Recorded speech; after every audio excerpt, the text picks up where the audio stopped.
Pendekar Pedang Akhirat, bagian 3. Sial dangkalan, apa-apaan ini? Wiro menggerutu sendirian. Dia betul-betul tak mengerti. Dia melangkah memutari peti mati itu sambil tiada henti menggaruk-garuk kepala. Kalau cuma sebuah peti mati yang berisi batu-batu bata melulu, apa perlunya sampai dikawal oleh seorang tokoh silat seperti Tio Kipi dan 4 golok kematian? Bahkan sampai 2 dari mereka mau mengorbankan jiwa hanya karena peti mati sialan itu? Wiro jadi tak habis pikir. Digeledahnya seluruh kamar itu, namun tak menemukan apa-apa yang bisa memberi petunjuk. Tiba-tiba Wiro ingat pada salah seorang dari 4 golok kematian yang masih tertotok kaku di luar sana. Segera ditinggalkannya kamar itu, tapi sampai di luar, ternyata manusia yang satu ini sudah lenyap. Kembali Wiro menggerutu seorang diri. Kalau tidak si Tio Kipi itu, pasti kawannya yang satu yang telah melepaskan totokannya lalu kabur sama-sama. Wiro menduga dalam hati. Akhirnya dalam bingungnya, pendekar ini melompat ke atas kuda putih yang dicurinya dari depan sebuah toko di kota Haihong, lalu tinggalkan tempat tersebut. Kira-kira sejauh 20 lai memacu kuda putih itu, sepasang telinga tajam pendekar 21288 menangkap suara beradunya senjata. Dihentikannya kudanya dan setelah memastikan dari arah mana datangnya suara itu, Wiro turun dari kuda dan lari menuju sumber suara. Suara beradunya senjata kini diiringi pula dengan suara gelak tertawa 2 orang lelaki yang ditimpali pula oleh suara bentakan-bentakan marah seorang perempuan. Manusia-manusia bangsat hina dina, kalian harus bayar kekurang ajaran kalian dengan nyawa masing-masing. Mampuslah, terdengar suara robekannya kain yang disusul oleh pekik perempuan. Wiro terjang semak belukar di depannya. Begitu sampai di balik semak-semak, dilihatnya 2 orang laki-laki tengah mengeroyok seorang dara berpakaian merah. Salah seorang dari lelaki itu, yang bersenjatakan golok besar dengan kelihayannya pergunakan ujung senjatanya untuk merobek-robek pakaian sang gadis hingga tubuhnya yang berkulit putih halus kelihatan tersingkap di mana-mana. Lelaki bergolok besar itu bukan lain adalah orang kedua dari 4 golok kematian yang sebelumnya telah ditotok oleh Wiro. Sedang lelaki yang satu lagi bukan lain adalah Tio Kipi alias Tian Liong Pian. Hahaha, tiada disangka. Malam-malam buta begini setelah ditimpa nasib sial, tahu-tahu dapat rejeki begini besar, kata 4 golok kematian penuh nafsu, sedang Tio Kipi terus mendesak dengan tangan kirinya, tiada henti menjamahi dada dan bagian bawah perut sang dara baju merah yang berada dalam keadaan tak berdaya itu. Lelaki ini sama sekali tidak mempergunakan tangan kanannya karena ternyata tangan kanan itu sampai sebatas siku telah buntung dan ini menimbulkan tanda tanya dalam hati Wiro, apakah yang telah dilakukan manusia tersebut? Bangsat, kalau tidak dapat mencincang tubuhmu, lebih baik aku bunuh diri, sang dara baju merah membentak marah ketika lagi-lagi tangan kiri Tio Kipi menjamah bagian bawah perutnya secara kurang ajar, sedang Tio Kipi dan 4 golok kematian sendiri cuma ganda tertawa. Malam-malam buta begini, apa pula yang terjadi di tempat ini, pikir Wiro. Gadis jelita berpakaian merah itu putar pedangnya dengan sebat. Namun sesaat kemudian, terang. Golok besar orang kedua dari 4 golok kematian berhasil memukul mental pedang si nona. Dan saat itu juga, kedua lelaki itu bersirebut, cepat menubruk tubuh yang molek itu dengan penuh nafsu. Manusia-manusia haram jadah ini memang sudah saatnya diberi petunjuk jalan ke neraka, kertak Wiro sableng dengan marah. Didahului oleh satu bentakan keras, dia berkelebat ke depan. Jilid 5. Sebelum menuturkan jalannya perkelahian antara Wiro dengan Tio Kipi serta anggota 4 golok kematian yang hendak melampiaskan nafsu bejat terhadap gadis berpakaian merah, marilah kita ikuti dulu bagaimana kedua manusia brengsek itu sampai berada di tempat tersebut dan secara berbarengan mengeroyok sang dara. Sehabis terkena pukulan, sinar matahari, yang dahsyat dari Wiro sableng, Tio Kipi lantas kabur dari hotel. Begitu sampai di halaman luar, dilihatnya orang kedua dari 4 golok kematian tegak seperti patung di bawah sebatang pohon. Sebagai orang yang sudah berpengalaman, Tio Kipi tahu apa yang terjadi dengan orang bayarannya itu. Segera dilepaskan totokan yang mempengaruhi 4 golok kematian, lantas melanjutkan melarikan diri. Bagi 4 golok kematian, begitu bebas dari totokan tak ada hal lain yang dilakukannya daripada ikut kabur menyusul Tio Kipi. Kira-kira lari sejauh 10 lai, Tio Kipi berhenti, nafasnya mengengah-engah. Pemandangannya berkunang. Dia berpegangan pada pohon supaya tidak jatuh. Ada apa? Tanya 4 golok kematian seraya memegang pundak Tio Kipi. Begitu telapak tangannya menyentuh pundak lelaki itu, detik itu pula disentakkannya kembali saking kagetnya. Pundak Tio Kipi dirasakannya laksana bara. Loya, tubuhmu panas sekali. Aku keracunan, desis Tio Kipi seraya mengangkat tangan kanannya yang hitam hangus akibat keserempet pukulan sinar matahari sewaktu terjadi perkelahian dengan Wiro di hotel tadi.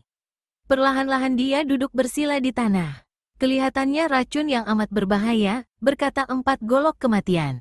Tio Kipi tidak menyahut. Setelah menelan beberapa butir pil penolak dan pemusnah racun, jago silat dari Ciat Kang ini meramkan mata, atur jalan darah serta alirkan tenaga dalamnya ke tangan kanan. Beberapa menit berlalu, tubuh dan wajah Tio Kipi telah basah oleh keringat. Namun hawa panas pada tubuhnya tidak berkurang. Pucat pasilah kini wajah anggota Hun Tiong Houmo ini.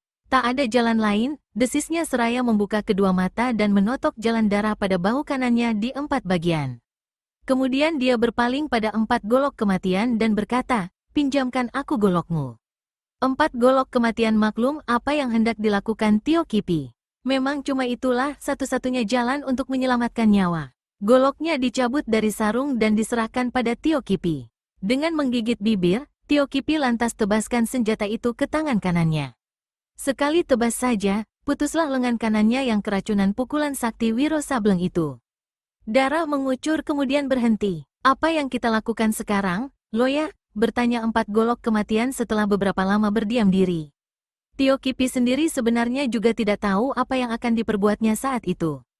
Untuk pergi ke markas Hun Tiong Houmo dan melapor apa yang telah terjadi pada pimpinan perkumpulan itu sama saja dengan mengantarkan nyawa. Sebaliknya, untuk kembali ke hotel dan menyelamatkan isi peti, dia tidak pula punya nyali karena sudah barang tentu Wiro masih ada di sana.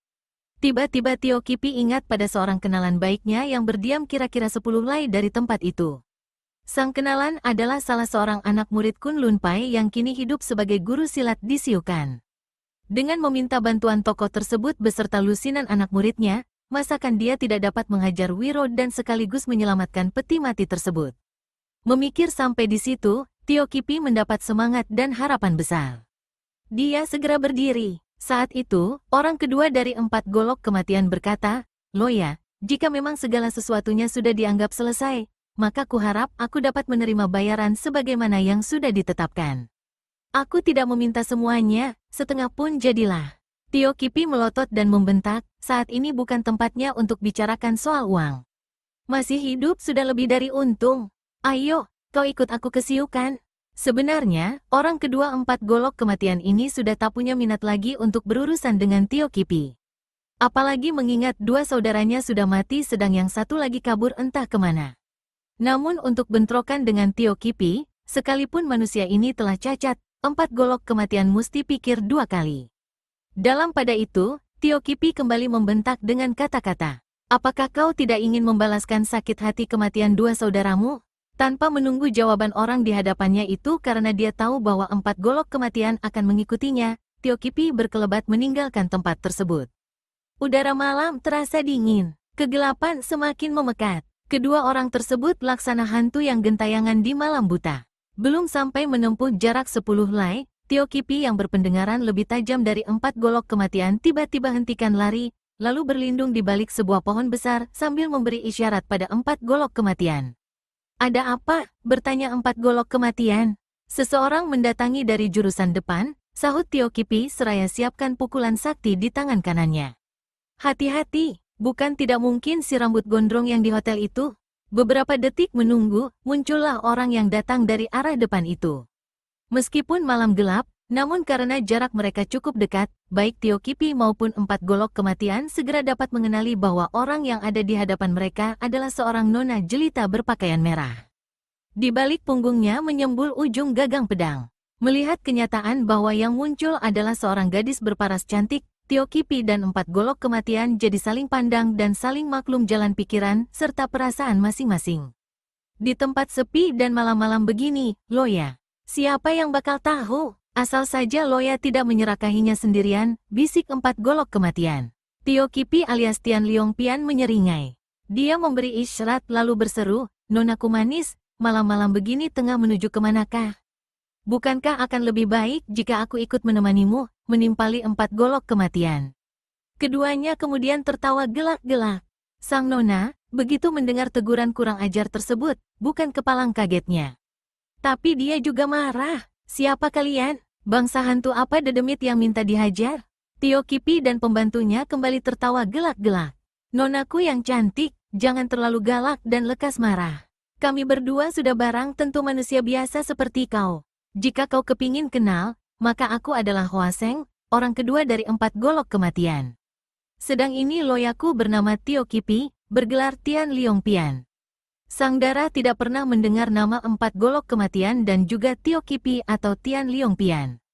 Meskipun memiliki ilmu silat yang lumayan tingginya, namun karena jarang mengembara, maka si Nona kurang begitu kenal akan nama-nama tokoh silat dalam dunia Kangou, baik dari golongan putih maupun dari golongan hitam. Dan karena dia seorang yang bersifat berani bahkan kadang-kadang suka nekat, kembali dia menghardik. Tampaknya kalian bukan bangsa manusia baik-baik. Lekas menyingkir jika tidak ingin merasakan gebukanku. Kataku juga jangan kelewat galak, Nona. Coba perkenalkan dulu siapa kau adanya. Kemana tujuanmu? Nanti kami berdua pasti bersedia mengantarkan kau. Yang bicara ini adalah Hwaseng, orang kedua dari 4 golok kematian. Dan sehabis berkata demikian, enak saja tangan kanannya mencuil dagu Sang Dara. Tentu saja Nona baju merah ini bukan kepalang marahnya. Cepat laksana kilat, tamparannya melayang menghantam muka Hwaseng dan sesaat membuat laki-laki kurang ajar ini menjadi berkunang-kunang pemandangannya. Seumur hidup baru kali ini aku ditampar perempuan. Tapi tak apa, lumayan juga oleh seorang nona cantik macammu, kata Hwaseng pula sambil cengar-cengir, meringis dan tiba-tiba dilompatinya Dara baju merah itu, berusaha merangkulnya dengan bernafsu. Namun saat itu juga, si nona sudah menghantamkan tinjunya kepada Hwaseng, membuat lelaki ini terjajar beberapa langkah ke belakang. Hati-hati, sobat, dia galak dan punya kepandaian silat yang bisa membuatmu konyol, kata Tio Kipi menyeletuk dan tahu-tahu tangan kirinya sudah mampir menjamah dada sang nona. Kini gadis berbaju merah itu jadi meluap amarahnya. Sret, dia cabut pedang dan begitu senjata ini keluar dari sarangnya, satu babatan dikiririkannya ke batang leher tokoh silat provinsi Chiat Kang itu. Serangan sang nona yang demikian ganas pastilah akan membuat putus leher dan menggelindingnya kepala Tio Kipi bila mana orang ini terlambat sedikit saja mengelak. Namun di mata Tio Kipi, serangan ini hanya disambut dengan tawa mengejek. Sekali dia bergerak, ujung pedang lewat 2 jengkal di samping kepalanya. Melihat serangannya gagal, nona berbaju merah jadi semakin meluap amarahnya. Tio Kipi jadi kaget dan tersurut beberapa langkah. Tidak disangka kalau sang nona memiliki kepandaian begitu rupa. Hendak disambutinya dengan pukulan sakti, dia merasa bimbang karena dia tak ingin mencelakai gadis kepada siapa dia ingin melampiaskan nafsu bejatnya. Sesaat dia layani serangan lawan dengan bergerak gesit kian kemari sambil sekali-sekali menyerang dengan tangan kosong. Namun agaknya sang nona tak mau memberi kesempatan dan dengan cerdik, dia sengaja mengirimkan serangan-serangan dari jurusan kanan sehingga Tio Kipi yang tangan kanannya buntung menjadi cukup kewalahan. Lelaki ini segera berikan isyarat pada Hwaseng dan bekas anggota 4 golok kematian ini segera memasuki kalangan pertempuran setelah lebih dulu cabut golok kanannya. Betapapun lihainya ilmu pedang yang dimainkan oleh gadis berpakaian merah, namun dikeroyok 2 begitu rupa, jurus demi jurus dia jadi terdesak. Bahkan kedua lawannya dengan seenaknya mempermainkannya. Hwaseng pergunakan goloknya untuk merobek pakaian gadis itu sedang Tio Kipi dengan kurang ajar tiada hentinya menjamahi bagian-bagian tubuh tertentu dari si nona dan pada puncaknya, Hwaseng berhasil memukul mental pedang lawannya. Dalam keadaan tak bersenjata, gadis itu tentu saja betul-betul tak berdaya lagi. Kesempatan ini memang yang diharapkan oleh Tio Kipi serta Hwaseng. Serta-merta, keduanya menubruk gadis itu, siap untuk melampiaskan nafsu bejat masing-masing. Dan justru pada saat itu pula lah Wiro Sableng yang sampai di tempat kejadian itu. Wiro kertakan rahang, bangsat rendah, kalian berdua memang layak mampus detik ini juga. Setelah membentak begitu rupa, secepat kilat dia menerjang ke depan. Tio Kipi seorang lihai yang berpendengaran tajam dan berotak cerdik. Dia laksana mendengar halilintar ketika mengenal suara Wiro Sableng. Saat itu, dia tengah berguling-guling di tanah sambil merangkuli tubuh nona berpakaian merah. Meski nafsunya sudah meluap-luap, namun lebih penting cari selamat. Secepat kilat, dia melompat, satu jotosan menyambar hanya beberapa milimeter saja dari kepalanya. Di lain ketika, Tio Kipi sudah merapat ke balik pohon besar. Wiro lepaskan satu pukulan sakti. Kraakek, pohon itu patah dan tumbang tapi Tio Kipi lenyap. Lain halnya dengan Hwaseng. Meskipun dia juga dikagetkan oleh suara bentakan Wiro, namun dia bertindak agak ayal. Baru saja dia putar kepala, mendadak sontak satu kepalan sudah menderu ke arah mukanya. Hwaseng hanya sempat keluarkan seruan pendek karena sedetik kemudian. Prakek, mukanya hancur, kepalanya rengkah. Otak dan darah berhamburan. Tamatlah riwayat orang kedua dari 4 golok kematian ini. Wiro garuk-garuk kepala. Dia amat penasaran karena untuk kedua kalinya Tio Kipi, anggota komplotan Hun Tionghomo yang misterius itu, masih bisa melarikan diri. Dengan sebal, dia balikkan tubuh. Tapi baru saja memutar tubuh, tahu-tahu ujung sebilah pedang sudah menempel di tenggorokannya. Tentu saja pendekar kita jadi melengak kaget. Memandang ke depan, ternyata sang nona yang barusan ditolongnya itulah yang telah menodongnya dengan ujung pedang tersebut. "Heh, apa-apaan ini?" ujar Wiro membeliak. Tapi sekali ini dia bukan membeliak kaget, melainkan membeliak bergetar menyaksikan sepasang payudara sang nona yang putih membuntal padat, bersembul di robekan-robekan bajunya. Jilid 6. Darah berpakaian merah melintangkan lengan kirinya di atas dada untuk menutupi auratnya yang terbuka karena bajunya yang robek-robek besar. "Pencuri, jangan kira aku akan minta terima kasih padamu karena kau telah menolong jiwa dan menyelamatkan kehormatanku. Lekas katakan di mana si putih?" "Si putih? Si putih apamu, setan? Jangan pura-pura tolol. Si putih kudaku, kau telah mencurinya sewaktu kutambatkan di depan toko di Haihong. Katakan cepat, di mana binatang itu?" "Ah," Wiro ingat kini dan tertawa lebar. "Jangan cengar-cengir tak karuan. Kalau kuda kesayanganku sampai cedera sedikit saja, apalagi kau jual, jangan harap nyawamu akan selamat." "Di mana binatang itu? Sabar nona, sabar. Jangan terlalu galak. Mari kita bicara baik-baik. Dengan seorang maling tengik macammu, tak perlu bicara baik-baik," jawab si nona dan ujung pedangnya masih menempel pada kulit leher Wiro Sableng. Meskipun mengatakan pemuda gondrong itu sebagai pencuri tengik, namun sang dara sesungguhnya sudah mengetahui kelihayan Wiro. Pertama sewaktu dia menangkis musnah serangan senjata rahasianya di kota Haihong tadi pagi. Kedua ketika barusan dia menggebuk kepala Hwaseng hingga konyol hanya dalam sekejapan mata saja. Di samping marah, pada dasarnya dia agak jeri juga pada pemuda itu. Karena itulah dia tak mau ambil risiko dan tetap menodong Wiro dengan ujung pedangnya. "Aku memang mungkin bangsa maling tengik, pencuri picisan," kata Wiro sambil senyum dan garuk-garuk kepalanya. "Namun percayalah nona, aku mencuri kudamu karena terpaksa." "Jangan bicara panjang lebar," sentak sang dara. Wiro ganda tertawa. "Jika kau bunuh aku, kudamu tak bakal ketemu lagi. Nah, sekarang kau dengarlah dulu. Pertama, aku pun tidak butuh ucapan terima kasih darimu. Aku berada di sini bukan untuk menolongmu, nona, tapi karena memang mengejar dua bangsat itu, cuma sayang satu masih bisa lolos." Abis berkata begitu, Wiro lantas keluarkan kalung emas kepala harimau. "Coba kau perhatikan kalung ini. Tanda dari komplotan yang menamakan diri Hun Tionghomo. Manusia yang barusan kabur adalah anggota komplotan tersebut." Nona di hadapan Wiro mendelik kaget. "Aku tak percaya, mungkin kau sendiri yang jadi anggota perserikatan Dajjal itu." Wiro geleng-geleng kepala. "Sudahlah, susah bicara denganmu. Jika kau cari kudamu, itu di sana di belakang semak belukar." Tak peduli, Wiro kemudian putar tubuhnya hendak meninggalkan sang dara. Justru si nona bergerak cepat dan ajukan pertanyaan. "Kau mau kemana?" Wiro garuk-garuk kepala. "Aneh, kenapa kau tanya begitu? Dengar. Komplotan Hun Tionghomo telah membunuh kakak lelakiku. Yang aku dengar," memotong Wiro, "bukan hanya saudaramu saja yang jadi korban, tapi banyak. Belasan gadis-gadis kabarnya diculik, entah untuk dijadikan apa. Apakah kau kepingin diculik juga oleh komplotan itu?" "Jangan bicara ngaco belok," sentak sang dara jengkel. "Kalau kau mau bekerja sama denganku, aku tahu sedikit tentang komplotan itu."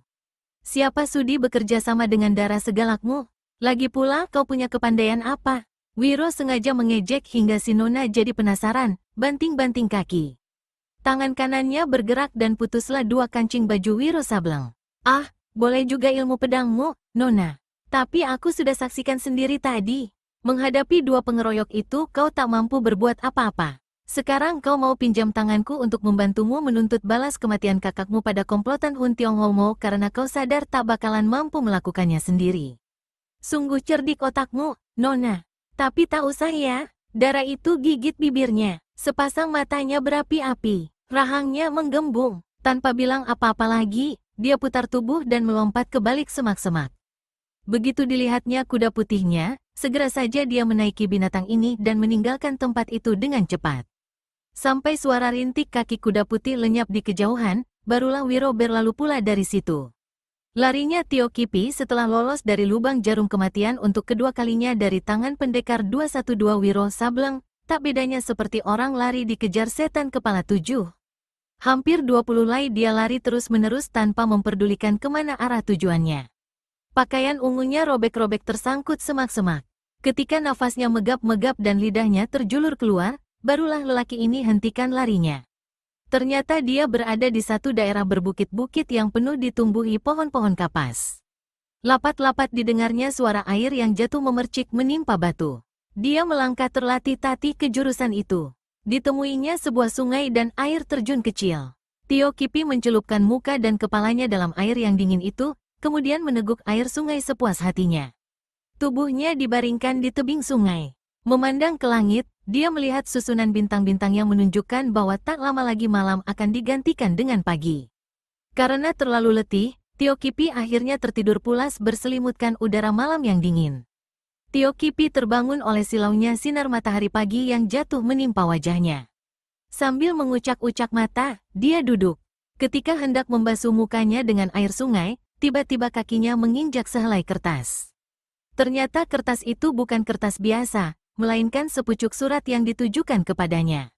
Tio Kipi, hari ini juga kau harus segera kembali ke markas. Tertanda, Hun Tiong Homo. Surat itu ditulis dengan tinta merah dan tangan kiri Tio Kipi jelas kelihatan gemetaran memegangnya. Dia tahu apa artinya kembali ke markas itu. Hukuman telah menunggunya yang bakal dijatuhkan oleh pemimpin komplotan. Jika dia melarikan diri, akan sanggupkah dia untuk melenyapkan diri selama-lamanya? Tapi daripada mengantar diri mentah-mentah ke markas komplotan, lebih mending kabur. Jika dia sampai di satu daerah yang ratusan lay jauhnya, masakan ketua Hun Tiong Homo dan anggota-anggotanya akan tahu kalau dia berada di situ? Memikir demikian, maka Tio Kipi lekas-lekas cuci muka dan mulutnya lalu melanjutkan perjalanan menuju ke timur, menjauhi markas Hun Tiong Homo yang terletak di sebelah barat. Selama dalam perjalanan itu, Tio Kipi senantiasa merasa tak enak. Nalurinya mengatakan bahwa ada seseorang yang terus-menerus menguntitnya. Dia tak dapat memastikan siapa, namun yang jelas sang penguntit bukanlah Wiro Sableng. Karena jika benar Wiro, pastilah pemuda itu siang-siang sudah melabraknya. Kadang-kadang Tio Kipi hentikan perjalanannya dan mengambil jalan memutar dengan maksud hendak mengetahui siapa adanya penguntit tersebut. Namun tak seorang pun dilihatnya. Sekali-kali jika dia sedang berlari kencang, dia menoleh ke belakang. Tetap saja dia tak menampak siapa-siapa. Diam-diam, jagoan dari Provinsi Chiat Kang ini menjadi mengkirik juga.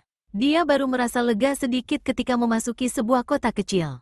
Karena perutnya lapar, langsung saja dia masuk ke dalam sebuah warung makanan.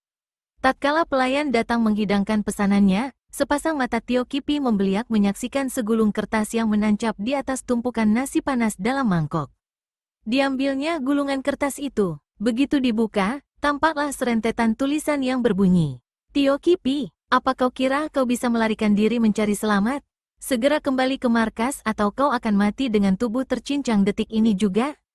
Atas nama ketua, Hun Tiong Homo. Tengkuk Tio Kipi dingin laksana diguyur air es. Mukanya sepucat kertas. "Siapa yang meletakkan kertas itu di sini?" bertanya Tio Kipi pada pelayan yang membawa hidangan. Pelayan itu geleng-geleng kepala. "Percayalah lo ya, saya hampir tak melihat siapa-siapa pun yang menancapkan kertas itu. Waktu dari dapur benda itu belum ada. Pastilah seorang lihai, amat lihai yang telah melakukannya. Kalau tidak, masakan si pelayan sampai tidak mengetahui." Demikian Tio Kipi membatin. Semakin gelisah dia memandang seputar ruangan. Di sudut sana duduk seorang lelaki muda berpakaian petani. Di bagian lain, seorang kakek berkumis putih. Tak ada orang lain yang mencurigakannya. Tak mungkin pula kedua orang itu yang telah menancapkan gulungan surat dalam nasi. Karena seleranya boleh dikatakan saat itu sudah tak ada lagi untuk makan, Tio Kipi lantas berdiri. Membayar harga makanan dan keluar dari warung. Di depan warung, dia memandang berkeliling. Segala sesuatunya kelihatan biasa dan tenang-tenang saja. Lelaki ini mengeluh dalam hati. Tak ada jalan lain, terpaksa kembali ke markas. Mudah-mudahan saja ketua mau memberi ampun. Maka Tio Kipi kembali melanjutkan perjalanan. Kali ini menuju ke sebelah barat, ke jurusan di mana terletak markas komplotan Hun Tionghomo. Jilid 7. Pada malam gelap ketika Tio Kipi dan 4 golok kematian mengawal gerobak misterius itu, hampir bersamaan waktunya, di sebuah jalan buruk kira-kira 50 lai di selatan Hai Hong, terlihat pula sebuah gerobak yang ditarik oleh 2 ekor kuda hitam, dipacu cepat ke jurusan utara. Satu-satunya orang di atas gerobak ini adalah kusirnya sendiri. Adalah satu hal yang luar biasa begitu kita mengetahui bahwa kusir gerobak itu nyatanya adalah seorang nenek berambut putih berpakaian rombeng penuh tambalan. Di bagian belakang gerobak terdapat timbunan jerami kering. Meskipun kuda-kuda penarik gerobak itu telah lari kencang sekali, namun si nenek masih saja terus mendera punggung binatang-binatang ini dengan cambuknya sehingga kedua kuda tersebut lari laksana dikejar setan. Di sebelah depan kini kelihatan daerah pegunungan yang menghitam dalam kegelapan malam. Inilah yang dikenal dengan nama Hun Tiongsan. Memasuki daerah pegunungan yang di sana-sini terdapat jurang batu dalam dan terjal, si nenek bukannya memperlambat lari gerobak, malah seperti orang kesetanan, kembali dia mencambuk kuda-kuda penarik gerobak itu. Siapakah adanya nenek-nenek yang demikian hebat dan berani luar biasa mengemudikan gerobak di jalan buruk berbahaya dan dalam gelap gulitannya malam begitu rupa? Untuk mengetahuinya, mari kita ikuti saja kemana tujuan tua bangka misterius ini. Kira-kira 2 kali peminuman teh, si nenek sampai ke puncak Hun Tiongsan. Sebuah tembok menjulang hampir 10 tombak tingginya. Bagian atasnya ditancapi dengan tombak-tombak besi. Di salah satu bagian dari tembok ini terdapat sebuah pintu gerbang bercat kuning yang pada kiri kanannya ada 2 buah arca harimau tengah mendekam terbuat dari emas murni. Meskipun belum diketahui bangunan atau apa yang ada di belakang tembok tinggi tersebut, namun sudah dapat diduga kiranya puncak Hun Tiongsan inilah markas Hun Tionghomo atau siluman harimau dari Gunung Hun Tiong. Si nenek berambut putih hentikan gerobaknya di depan pintu gerbang kuning. Dengan gerakan cepat dan enteng, dia melompat turun, lalu bergerak mendekati arca harimau emas di sebelah kiri. Salah satu jari tangannya dipergunakan hendak menekan mata arca harimau emas yang sebelah kanan. Namun sebelum itu dilakukannya, tiba-tiba didengarnya suara bersiul dan ketika memandang berkeliling, si nenek jadi melengak. 3 orang kakek-kakek berpakaian paderi dilihatnya tahu-tahu sudah mengurungnya. Paderi dari mana yang malam-malam buta begini masih gentayangan di luaran, si nenek membentak bengis. Sepasang matanya menyorot galak. Paderi yang di tengah yang berambut panjang, sedang 2 kawannya sama-sama berkepala gundul menyeringai dan keluarkan suara tertawa. Suara tertawanya ini perlahan saja, tetapi si nenek rambut putih merasakan seolah-olah ada satu kekuatan gaib yang mendorong dadanya, hingga jika saja tidak lekas-lekas teguhkan kuda-kuda kedua kakinya, pastilah dia akan terhuyung-huyung beberapa langkah. Heh, paderi sialan ini nyatanya memiliki tenaga dalam yang bisa disalurkan lewat suara, membatin nenek rambut putih dan melirik pada 2 paderi lainnya sambil menimbang-nimbang sampai setinggi mana pula kehebatan yang 2 ini. Paderi berambut panjang mendongak ke langit, keluarkan sebuah buli-buli kecil berisi anggur dan gluk, gluk, gluk. Setelah meneguk minuman itu 3 kali berturut-turut dan menyimpan buli-buli kembali di balik jubahnya, dengan masih mendongak dia membuka mulut, berkata. Ada ujar-ujar yang mengatakan, hutang budi bayar budi, hutang nyawa dibayar nyawa. Heh, kalian ini paderi-paderi gila dari mana sampai kesasar kemari? Tahukah kalian apa artinya jika ada orang-orang luar yang berani menginjakkan kaki di puncak Hun Tiongsan ini? Paderi rambut gondrong kembali tertawa, sementara kedua kawannya tampak tidak sabaran.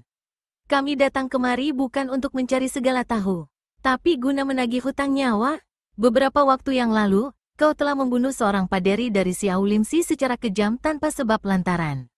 Karenanya, pantas hari ini kau mempertanggungjawabkannya. Nenek rambut putih mendongak dan tertawa panjang. Sambil berkacak pinggang dia berkata, di puncak Hun Tiongsan ini ada suatu ketentuan.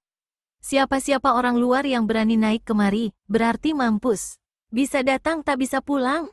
Segala macam aturan bisa saja dibuat.